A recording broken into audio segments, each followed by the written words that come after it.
കുംഭമേളയിലെ viral താരം മോനി ബോസ്ല എന്ന മോണോലിസയെ കേരളത്തിലേക്ക് ആദ്യമായി എത്തിച്ച് കയ്യടി നേടിയിരിക്കുകയാണ് ബോബി ചെമ്മണ്ണൂർ. തന്റെ ഉടമസ്ഥതയിലുള്ള ചെമ്മണ്ണൂർ ജുവലേഴ്സിന്റെ കോഴിക്കോട്ടെ അരയെടുത്തുപാലത്തുള്ള ഷോറൂമിന്റെ പരിപാടിക്കായിട്ടായിരുന്നു മോണോലിസയെ ബോബി എത്തിച്ചത്. സോഷ്യൽ മീഡിയയിലൂടെ പൊടുന്നനെ സ്റ്റാറായി മാറിയ മോണോലിസയെ കാണാനായി നിരവധി പേരാണ് എത്തിയിരുന്നത്. ഇപ്പോഴിതാ വാലന്റൈൻസ് ഡേയോട് അനുബന്ധിച്ച് ഹണി റോസ് പങ്കുവച്ച വീഡിയോയ്ക്ക് താഴെയും ബോച്ചെ അനുകൂലികൾ വിദ്വേഷ കമന്റുകൾ ഇടുകയാണ്. ഇപ്പോൾ മോണോലിസയാണ് താരം, നീ തീർന്നു, നിന്റെ ദിനങ്ങൾ എണ്ണിത്തുടങ്ങി എന്നാണ് ഒരാൾ കമന്റ് ചെയ്തിരിക്കുന്നത്.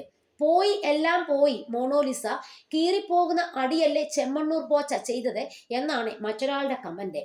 ഓ വേണ്ട, താല്പര്യമില്ല, ബൈ ദ ബൈ, ചേച്ചി കാരണം ബോച്ചയുടെ സപ്പോർട്ട് കൂടി കേട്ടോ. അയാൾക്ക് നല്ല പട്ടം ചാർത്തി കൊടുക്കുന്നില്ല, പക്ഷേ അയാളാണ് ഭേദം. പലർക്കും കൈത്താങ്ങായിട്ടുണ്ട്. ആണുങ്ങൾക്ക് ഒത്തൊരുമയും അസോസിയേഷനും ഉണ്ട്.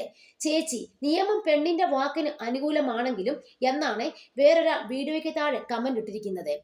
ഇവിടെ ആർക്കും വേണ്ട നിന്റെ വാലന്റൈൻസ് ഡേ, കാണുമ്പോൾ വെറുപ്പാണ്, എന്തെങ്കിലും നന്മ ചെയ്യുന്ന ബോച്ചയാണ് ഇഷ്ടം എന്നാണ് മറ്റൊരാൾ കമന്റ് ചെയ്തിരിക്കുന്നത്.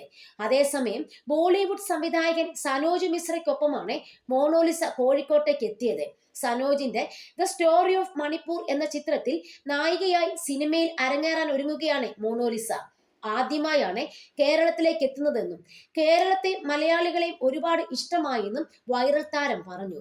ബോച്ചയാണ് തനിക്ക് കേരളത്തിലേക്ക് വരാൻ അവസരം തന്നത് എന്നും തനിക്ക് ഇവിടെ തന്നെ ജീവിക്കാം എന്ന് തോന്നുകയാണെന്നും മോണോലിസ പറഞ്ഞു.